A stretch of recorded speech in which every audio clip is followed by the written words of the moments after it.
In today's lecture, initially we will start with the solution of the linear simultaneous equations, and then we will go through the formulation of LPP from real life problems. Let us first consider this one, linear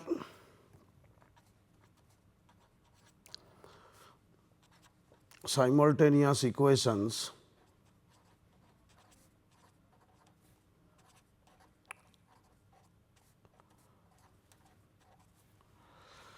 Let us consider an equation with n variables and m equations like this.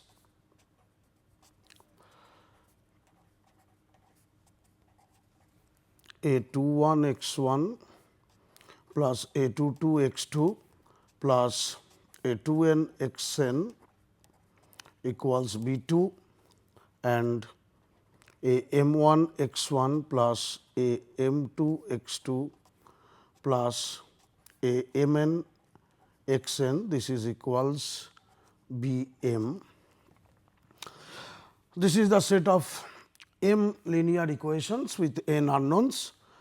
If you wish, in matrix form we can write it in the form of like this: A x equals B, where your A equals, we can write down A I j, which is m cross n matrix, and this we call as the coefficient matrix. This again you can write it in this form as column vectors A 1, A 2, A n, where your A j can be written as A 1 j, A 2 j, like this way, A n j transpose, sorry, not n, but A m j transpose.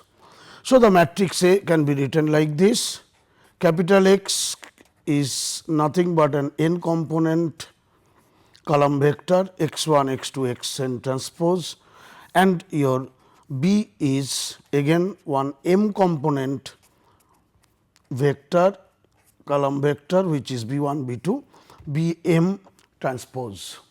Now, the augmented matrix, we denoted the augmented matrix is nothing but the A B. In column notation, we can write down A 1, A 2 in this way, A n and B. So, basically you are having n plus 1 columns over here. Now, already we have done rank. If rank of the augmented matrix A B and rank of the matrix A both are equals and equals to R, say. If the rank of both are same, in that case we say that the system has the system is consistent, that is the solution exists. But if rank of A B or the rank of the augmented matrix is not equals to rank of A, then we tell that the system of equations are inconsistent. Now, if R equals n, in that case we say that the system has unique solution, that is only one solution, whereas if R is less than n, in that case the system has infinite number of solutions. For example, if you take an equation like this, 2 x 1 minus 5 x 2, this is equal 6, x 1 plus 6 x 2, this is equals 2. So, rank of the matrix A here, it is 2 minus 5, 1, 6, and the rank of this we have to calculate, and we have to calculate the rank of the augmented matrix, that is 2 minus 5, 1, 6, 6, 2. From here itself it is clear that the rank is 2 and both are equal. So, since the rank of both these equations, both these matrices are same, therefore, the system of equation these what we have written are consistent. Similarly, if I take a set of equation like this, 4 x 1 plus 3 x 2 minus x 3 equals 7, x 1 minus x 2 plus 2 x 3, this is equal 6, 6 x 1 plus x 2 plus 3 x 3, this is equals say 19. In this case, if we calculate the rank, you will see that rank of A, this is equals rank of A B, and this value will be equals to 2, and this is less than n, that is number of unknowns, which is equals to 3. Therefore, this system will have infinite number of solutions. So, for a system of equations, we can find out no solution, which we tell as inconsistent, or if rank of the matrix equals to rank of the augmented matrix, in that case we say that solution is solution exists, it is consistent, and there may be unique solution, there may be infinite number of solution. Now, come to the next one, we will go through the basic solution of a system of equation. Consider a system of equations in matrix notation A x equals b, which is having n variables and m equations. Let us assume that your m is less than n, that is number of equations is less than number of variables, and also the rank of A, this is equals the number of equations, that is equals to m. So, since now the rank of the matrix is m, therefore, we must have one square matrix say B, whose order will be m cross m, such that the matrix B is non-singular. Obviously, this is the from definition of rank we can tell, since rank of A is m, therefore, we must find a matrix B whose order is m cross m and which must be non-singular. In other sense, we can tell one thing that there are the matrix A is having m linearly independent column vectors. We can say that let A 1, A 2 and A n be linearly independent column vectors of this matrix A. Then the system of equation A x equals b, basically this system of equation A x equals b reduces to a system of equations with m equations and m unknowns, and remaining n minus m variables are basically we are setting as 0. So, there was n variables, since the rank is m. So, we are taking only the m linearly independent variables or vectors, all others we will set as 0, and we want to solve the m cross m equation, from where we will find out the values of m decision variables. So, if you take the square matrix B, which you are writing as A 1, A 2, sorry, this will be m, A 1, A 2, A m, this is the square matrix. This is formed by the m linearly independent column vectors of A. This we call as the basis matrix. This one is known as basis matrix. So, the basis matrix is the matrix B, which is formed by the m linearly independent column vectors of the matrix A. The variables which are attached to these m linearly independent column vectors are known as basic variables,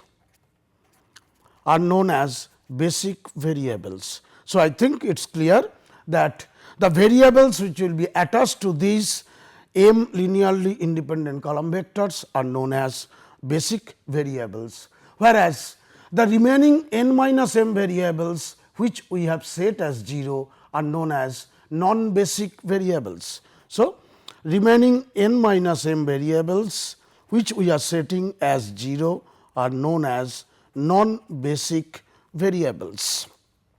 Okay. Thus, if you write down your x b equals this one, x b 1, x b 2 and x b m, say these are the basic variables of the system of equations A x equals b. Then the solution of the system of equations A x equals b can be written in the form of A x b comma the 0 vector. This is a vector x b comma 0 vector, where your x b is nothing but, from the equations I can write down b inverse b, where I know what is capital B, what is small b, and 0 vector is m component null vectors. So, once you are obtaining these solutions, this x b comma 0, this solution we call it as the basic solution.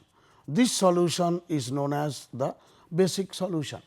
So, therefore, what is happening? If you see now, you have the system of equations A x equals b. From here you are finding out the rank is say m. So, you are choosing m linearly independent column vectors, you are forming one square matrix B, your B is m linearly independent column vectors. So, once you are getting capital B, you have the small b, then the solution will be x b comma 0, where x b is the decision variables x b 1, x b 2, x b m, which are attached to the m linearly independent column vectors, and the value of x b can be obtained from here b inverse b, and this 0 vector is n minus m component column vectors. So, if an equation A x equals b has n unknowns and m variables, then we say that there will be n m at most n m basic solutions. N m basic solutions means this one. So, there can be at most these basic solutions, not more than this. If we have n unknowns and m equations, then there can have at most factorial n by factorial m into factorial n minus m basic solution.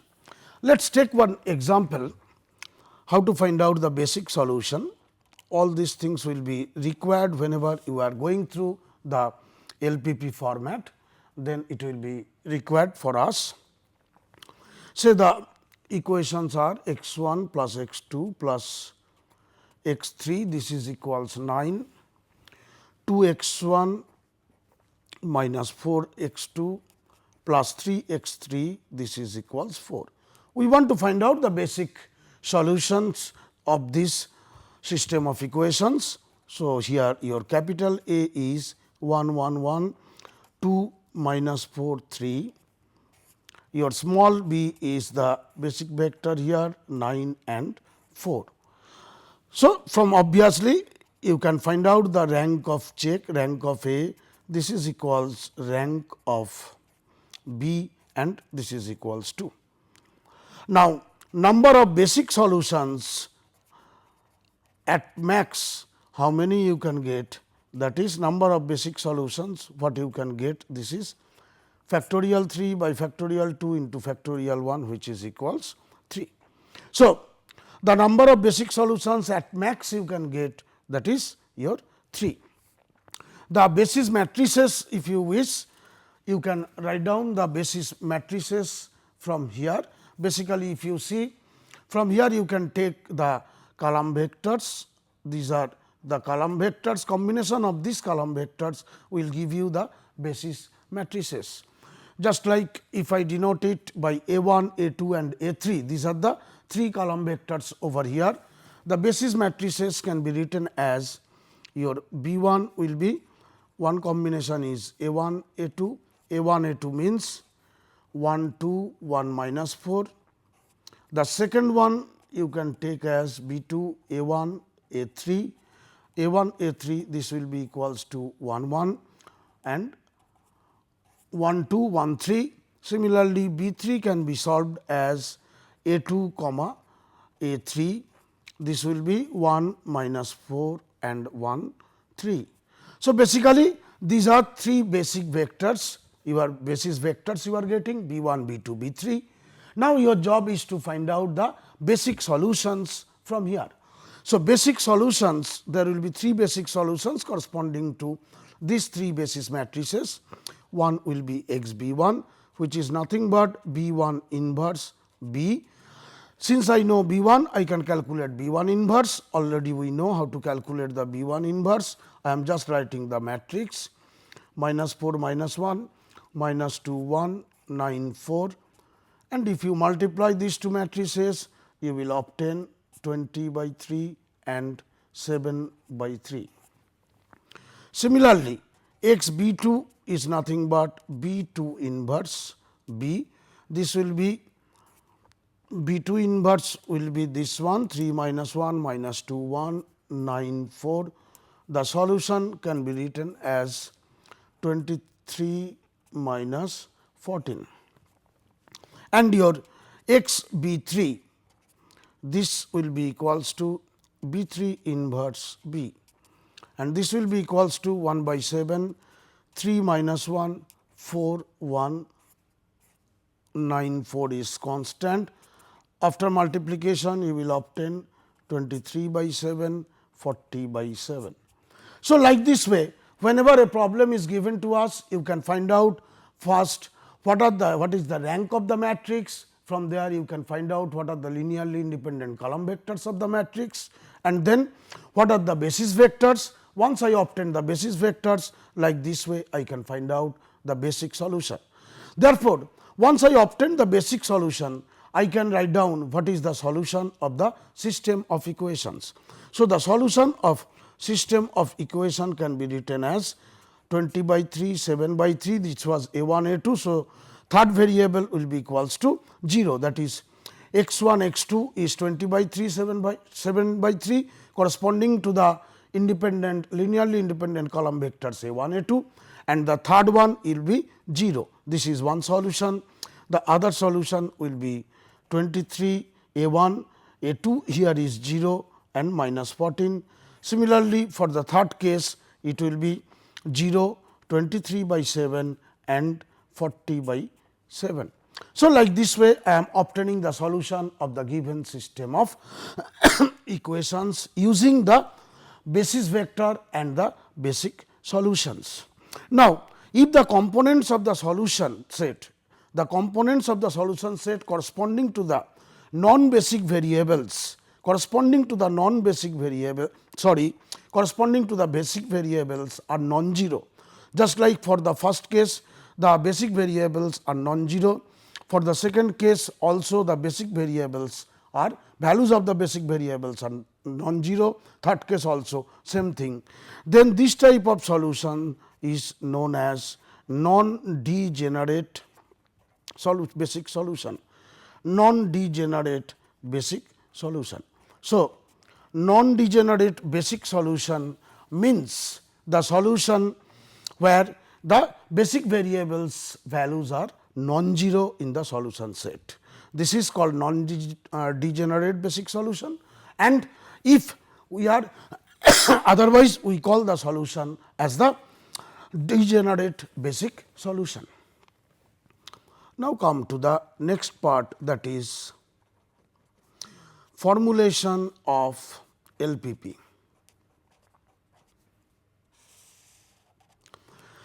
If you see, in the theory of operations research, basically deals with the tools and techniques, I can tell, deals with the tools and techniques for finding different decision making situations or for deriving different decision making situations.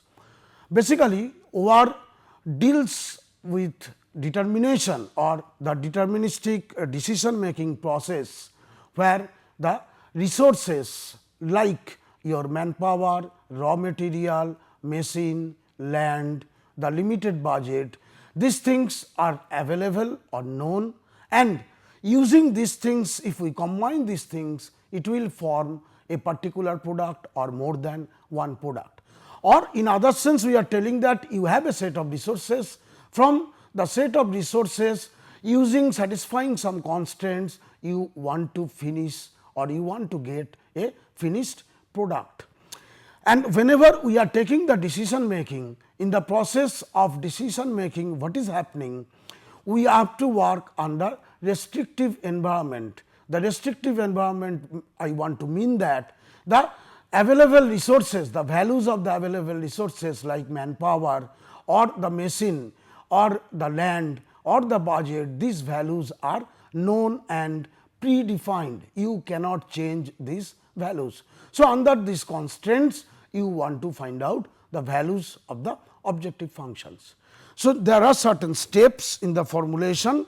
In the decision making process, we say number 1 is the identification of the problem. This is the first step. Whenever you want to take the decision making, we have to follow some steps.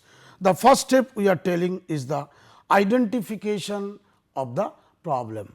Identification of the problem means I have a real life problem, maybe in factory, maybe in some other industry, maybe in corporate house. They want to find out a decision making process. So, you have to visit that place, we have to identify what they actually want, and I have to detect the problem accurately. Why it is important is that if the problem is not accurate, not correct, then from the problem whatever result or whatever decision you will give, that will also be wrong. Therefore, once I am in the first step, I have to identify the problem correctly and accurately after discussions with the client side. Once the problem has been identified, the next step is formulation of mathematical model. The next step is the formulation of mathematical model. So, once I have obtained the problem, now I have to transform the problem into some other form, I should say, into some other form through which conveniently I can analyze and I can take decisions. So, the problem will be transformed in a particular form from where I can conveniently analyze and take decisions. For that reason, the problem we convert it in terms of the mathematical form, which we call as the formulation of the mathematical model. We will see after some time how to formulate the mathematical model of a real life problem.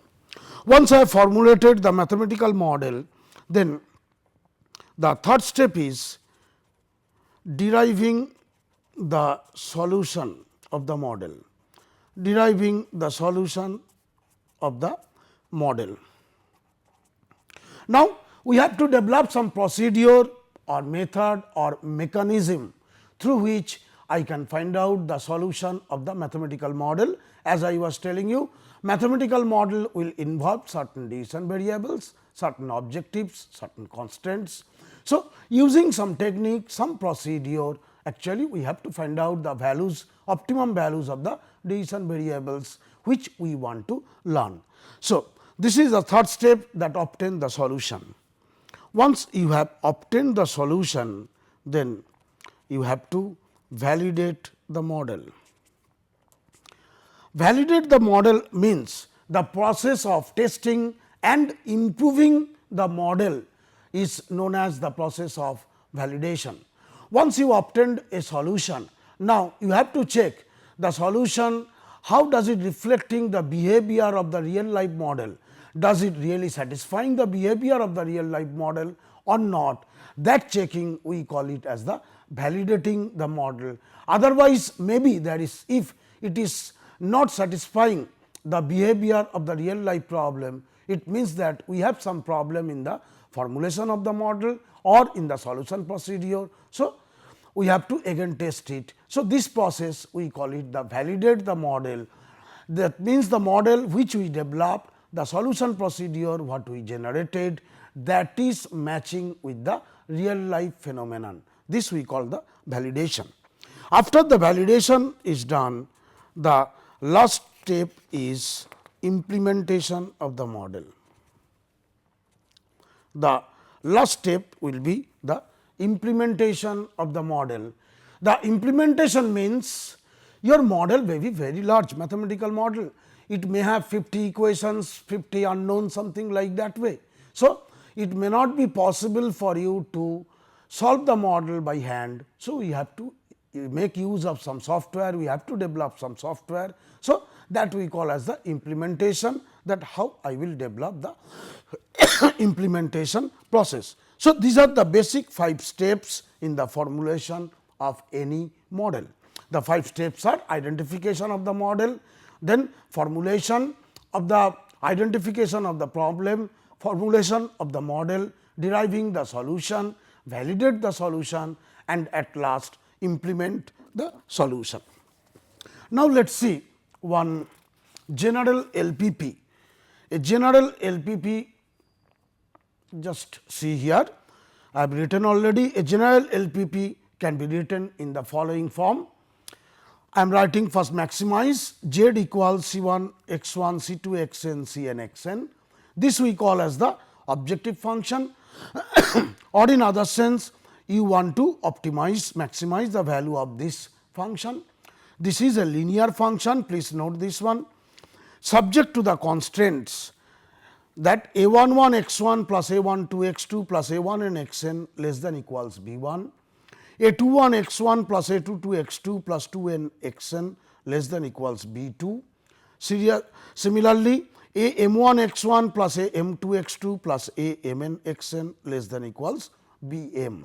This we call as the resource constraint, and the decision variables x1 x2 xn must be non-negative, that is greater than equals 0. Why we are always taking it as non-negative, then that we will discuss later. So, a LPP problem in general I can write it like this. In compact form, if you want to write down, then we can write it maximize z equals summation j equals 1 to n c j x j, subject to summation j equals 1 to n a I j x j less than equals b I, x j greater than equals 0. And if you want to see it in the matrix notation, you see in matrix notation we can write it in this format, z equals c x subject to a x less than equals b, x greater than equals 0. Please note that the objective function as well as the constraints all are linear functions. That is the reason we are telling linear programming problem.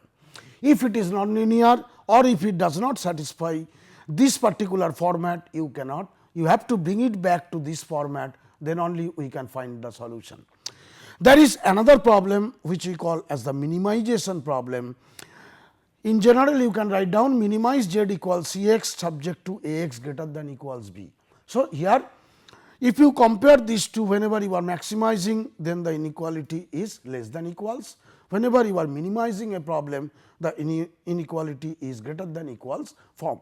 This is the standard notations we use. So, I can tell that a general LPP problem can be described in such a fashion that there are n decision variables we are having. We have an objective function involving n variables, and we have m equations or inequations involving these n variables, which we call as constraints. We have to find out the values of the n decision variables which will satisfy the constraints, and also it will find the maximum or minimum value of the given objective function involving the n variables. The in one words LPP can be described like this. Now, let us see the next one, the standard form and the canonical form. From here it is quite obvious that in the minimization problem, standard form we are telling when the this constraint takes only the equality form, and canonical form the constraint takes the greater than equals form. Similarly, for maximization problem, this is your maximize this, the equality is the standard form in the constant, whereas in the constant if we are having less than equals, in that case we tell it as the canonical form. So, the general form of the maximization or the minimization problem can be described like this. Some assumptions are there. Let us discuss the assumptions. The assumptions of LPP. Number one is proportionality.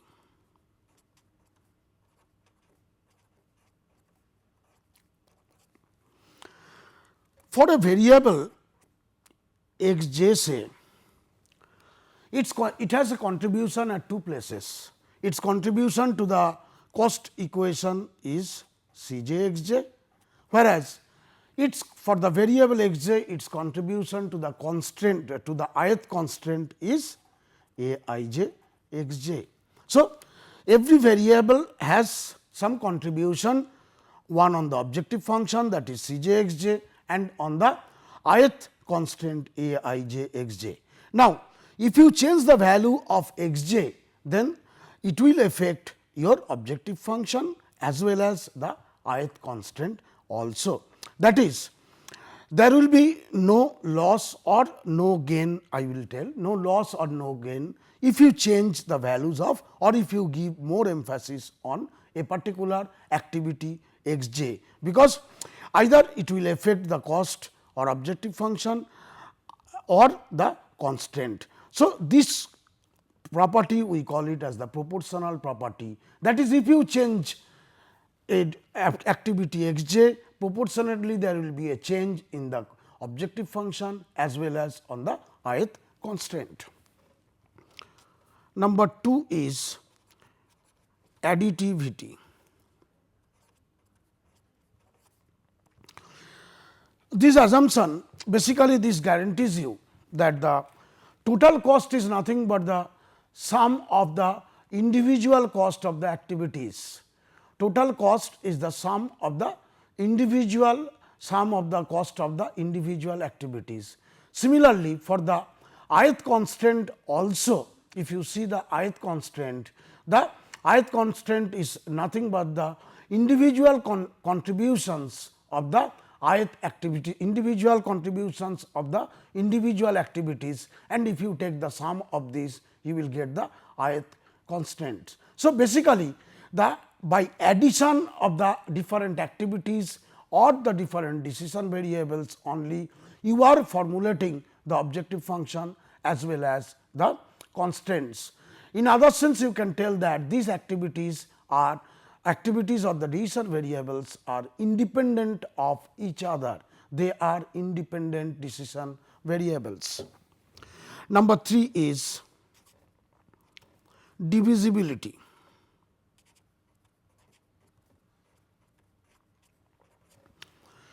This divisibility assumption, this one ensures that the decision variables, whatever you are taking, these decision variables can be divided into in any fractional level. Divided into fractional level means, I want to say that the decision variables can take non-integer values also. This is very important. It can take integer, it can take non-integer values also. You can make any fraction of these decision variables. This we call divisibility. The fourth one is deterministic. This means the coefficients, if I take say C j, A I j, B j, all these coefficients, associated coefficients in the LPP, all these values of these coefficients are known and they are deterministic values. But for some real problem, if they take the probabilistic values, in that case we have to take the equivalent deterministic value, or we have to convert the probabilistic value into the corresponding deterministic value, and then only we have to proceed. So, these are the 4 assumptions are there for which we can solve the problems. Now, you can say that how to convert the inequalities into equalities or the equations into inequations, or you made the assumptions that the the decision variables always will be non-negative. In real life, it may happen that the variables are not non-negative, or I do not know what will be the sign, what to do, how to handle these situations. Number 1, you see, I have an inequation something like this, summation j equals 1 to n a I j x j greater than equals b I. If I want to convert it into the corresponding equality, That means, what I have to do? I have to subtract some negative, sorry, so I have to subtract some negative number, sorry, some positive number from here. So, that I can write down summation j equals 1 to n a I j x j minus x n plus I equals b I. Obviously, x n plus I should be greater than equals 0. So, this inequality greater than equals inequality, we can bring it back as equality like this way, because this is required. Why? Because we can find out the solution of equalities only. Earlier you have seen we are finding the solution of the set of simultaneous linear equations, not inequations. But in LPP formulation you have seen that we are having the inequalities. So, we have to convert the inequalities into equalities. This is one way. Similarly, if you are having summation j equals 1 to n a I j x j less than equals b I, we can convert it into equality like this way: a I j x j. Here I have to add some positive quantity to make it equal, and this positive quantity again should be greater than equals 0. So, whenever it is less than equals, you are adding some positive quantity, whenever it is greater than equals, you are subtracting some positive quantity to make it equal. And if I have one equality a I j x j equals b I, this again you can write it in terms of two inequalities: a I j x j greater than equals b I and summation j equals 1 to n a I j x j less than equals b I. We can convert it like this way.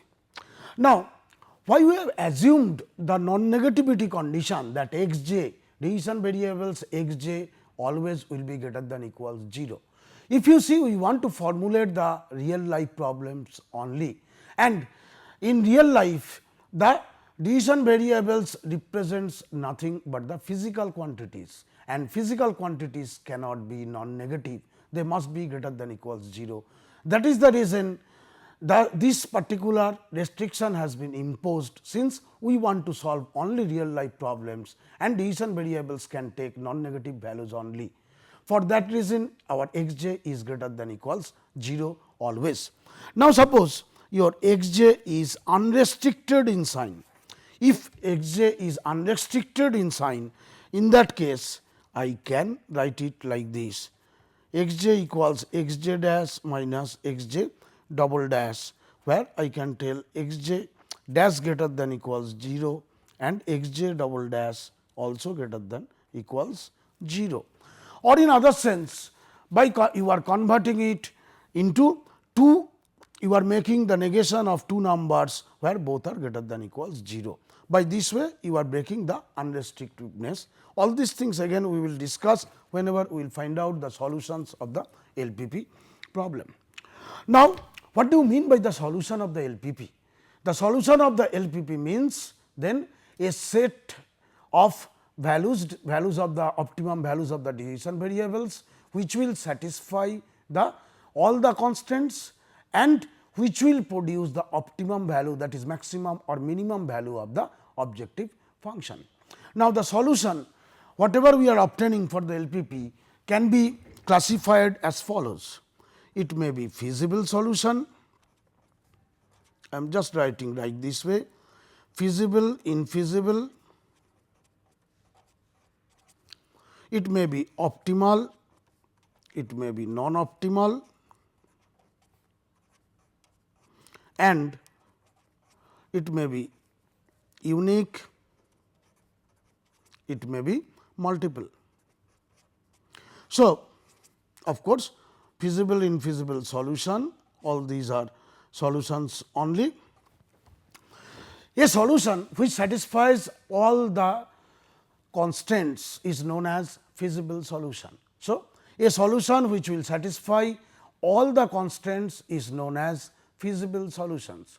Now, your decision variables, what happens? They are continuous in nature. Therefore, there can have infinite number of feasible points or feasible solutions of one LPP. So, feasible solution is the solution which will satisfy all the given constraints, and there may have infinite number of feasible solutions. Why? Again through example we will see afterwards. A solution which does not satisfy all the constraints is known as infeasible solution. Now, a feasible solution which produces the optimum value of the objective function is known as optimal solution. So, basically optimal solution, a feasible solution which will produce the optimum value of the objective function is known as optimal solution. A feasible solution which is non-optimal, which is not producing optimum value of the objective function, we call it as the non-optimal solution. If for an LPP there exists only one optimum solution, then we call it as the unique solution, and if there exists more than one optimum solution, then we call it as the multiple optimal solution. So, these are the nature of the different classified solution can be classified like this. So, feasible, infeasible, optimal, non-optimal, unique and multiple, this type of solutions can come. Now, let us take some examples how to formulate a model. You see, I have given here, I have written the model. Rolls of papers having a fixed length and width of 180 centimeter are being manufactured by a paper mill. That is, it is preparing the rolls whose length and width is 180 centimeter. From these rolls we have to cut to satisfy the following demand. Here you see, I want 80 centimeter 200 piece, 45 centimeter 120 piece and 27 centimeter 130 piece. Discuss the linear programming formulation of the model to determine the cutting pattern, so that the demand is satisfied and wastage of paper becomes minimum. So, I want to satisfy the demand, that is 200 piece 80 centimeter length, 120 45 centimeter length and 130 27 centimeter length of paper roll I require. But my preparation is 180 centimeter length only the mill produces. So, what I can do? I can cut 180 centimeter roll into 280 centimeter, or maybe 180 centimeter 245 centimeters, like that way I can make the combinations. And whenever I am making all these combinations, always there will be some wastage and we want to minimize the wastage. So, the feasible patterns of cutting, number of rolls, that is here these are the decision variables for you. Now, whenever you are cutting a roll there will be some wastage, what is the wastage, and rolls obtained from each mother roll of width this. That means, how many from the mother roll, how many 80 centimeter, how many 45 centimeter, how many 27 centimeter roll we are obtaining. If you see here, our length length of a roll is 180 centimeter, I can cut it into 280 centimeter. Number of rolls, that is a decision variable, I have to find out the value x 1. Here wastage is 80 plus 80 160, total roll is 180, so wastage is 20. Number of roll of 80 centimeter I am getting 2, no 45 centimeter, no 20 centimeter. Similarly, you can cut the roll as 180 centimeter and 245 centimeter. In this case 90 plus 80 170, so your wastage is 10. So, number of rolls you are getting 1 here and 2 over here. The next step can be 180 centimeter, 145 centimeter and 227 centimeter. If you calculate the total and if you subtract from 180, wastage will be 1. So, here you are getting 180 centimeter roll, 145 centimeter and 227 centimeter. Like this way I have written all the possible combinations which you can do it of your own. So, now this is the table, I can get the possible patterns I got. Now, what is my objective? We have told initially that our objective is to minimize the wastage of paper, because whenever you are cutting the roll, you are not utilizing full 180 centimeter. So, your objective should be to minimize the wastage. So, I can write down my problem will be to minimize z equals wastage for the first one is 20 corresponding how many number of rolls you have cut x 1.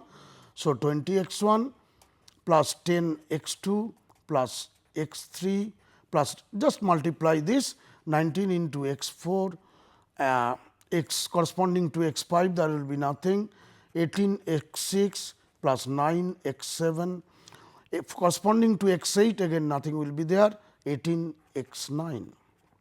So, this will be the problem. Now, what is the conditions or what are the constraints? Constraints is how many rolls you are making for 80 centimeter, you got here from the patterns, 2 from here, 1 from for x 2, 1 for x 3 and 1 for x 4, that is 2 x 1 plus x 2 plus x 3 plus x 4.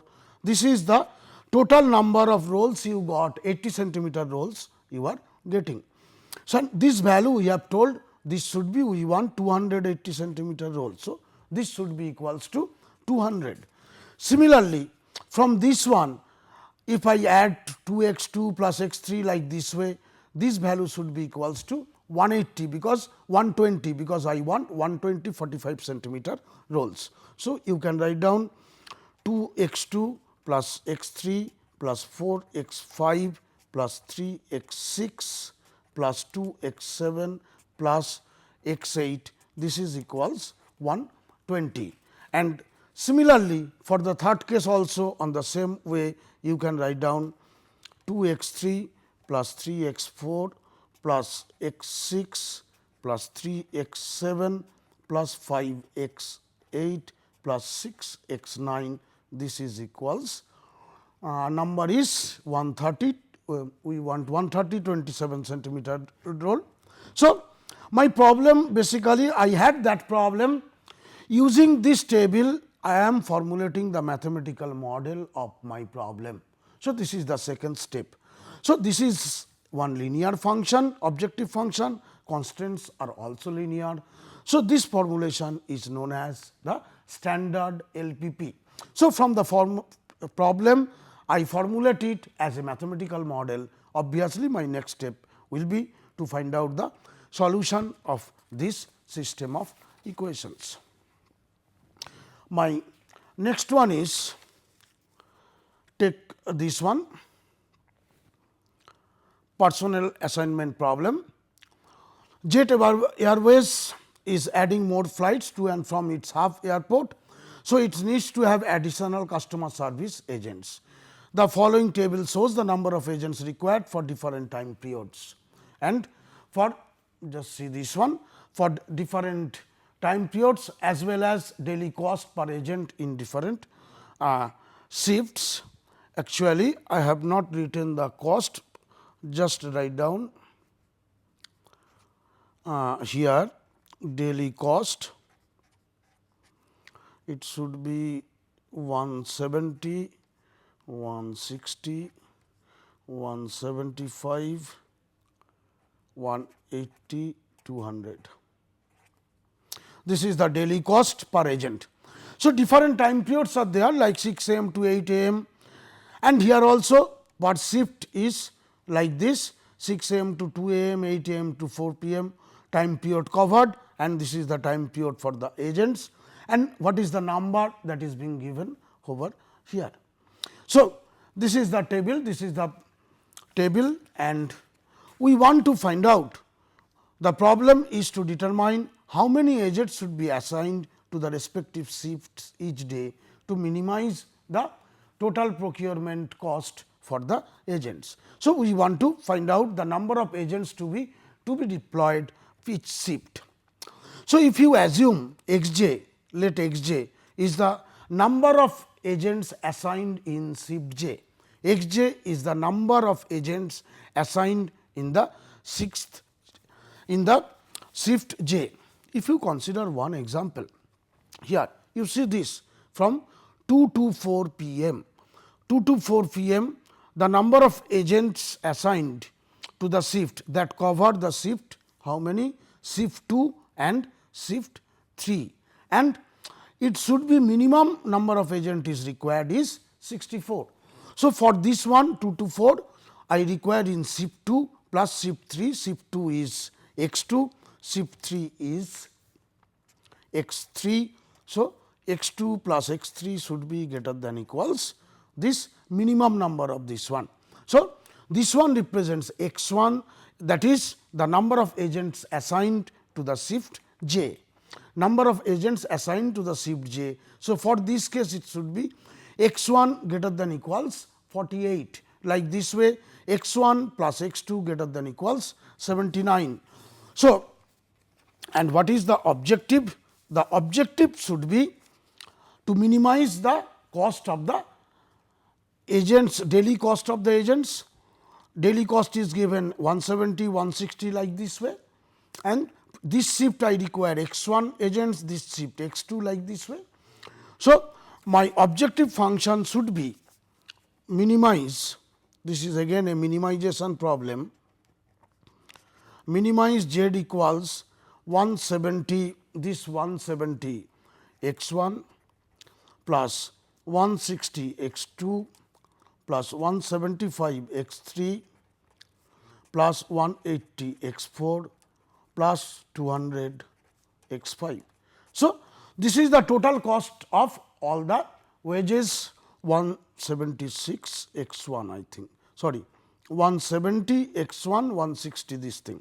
So, this is the cost for all the agents or wages, this I have to minimize subject to what is happening, subject to, if you see for the first one as I told you, for the first one this thing it is x 1. So, x 1 greater than equals 48. For the second one it will be, if you take the second one x 2 x 1, this is x 1 plus x 2 greater than equals 79.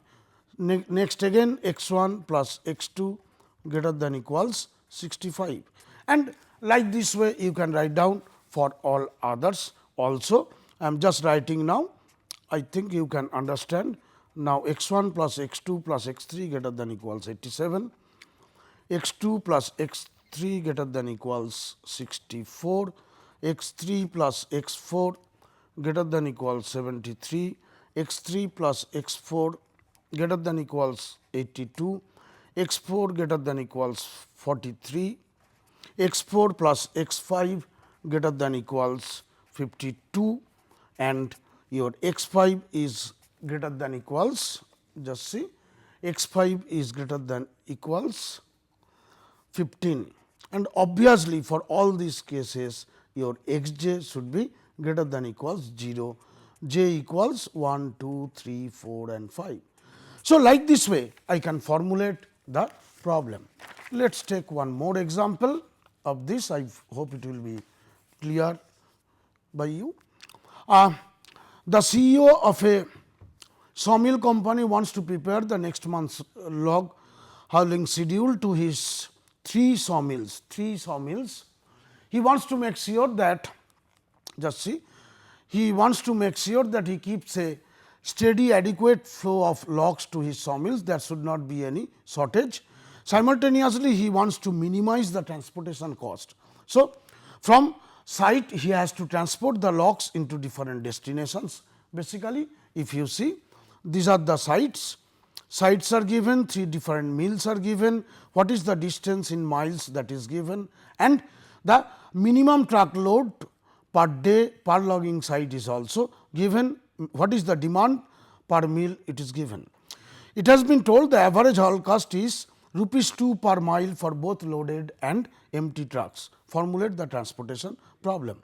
So, basically it is given, the distance is given to us. At first we have to find out for each site to each mill what is the cost, transportation cost.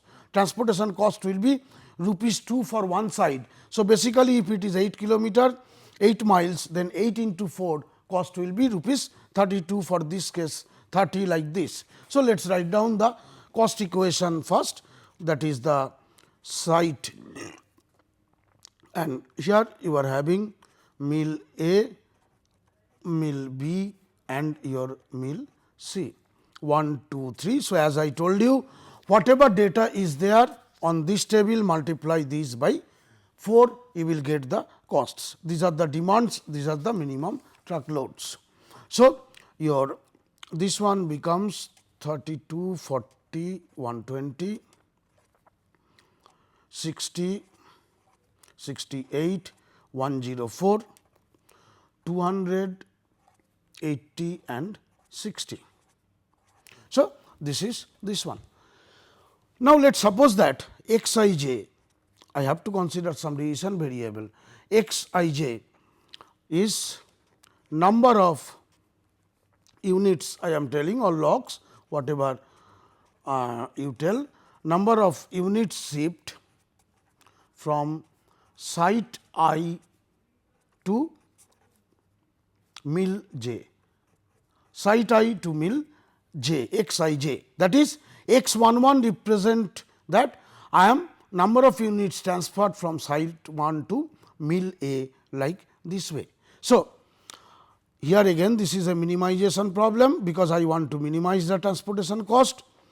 So, site 1 to site 2, it is 32 x 1, because 32 into variable is number of units is x 1, 32 x 11, I am just writing 40 x 21, 120 x 31, like this way I will write down. The last one will come as 60 x 33. What will be the subjective conditions? The subjective conditions will come from here, that is from this side. Your x 11, x 21, x 31 should be greater than equals 30. I am just writing x 11, x 21, x 31 greater than equals 30, x 12, x 22, x 23, this is greater than equals 35, x 13, x 23 plus x 33 greater than equals 30, and on this side also this should be minimum. So, less than equals. So, x 11, x 12, x 13 less than equals 20, x 21, x 22 plus x 23 less than equals 30, and x 31 plus x 32 plus x, this is 31, 32 plus 33 less than equals 45, and obviously your x I j should be greater than equals 0, where I varies from 1 to 3 and j varies from 2 to 1 to 3. So, basically if you see here, for the objective function what you are doing, you are calculating the cost over here first, and you are associating the corresponding variables. So, 32 x 1, 40 x 21, 120 x 31 plus, if I write down now, 60 x 12 plus 68 x 22 plus 104 x 23 plus 200 x 31 plus 80 x 32 plus 60 x 33. So, the problem becomes minimize this function subject to this. So, by this way we can formulate the model, mathematical model of a particular problem, and then we have to solve this model, which we will see in the successive lectures. Thank you.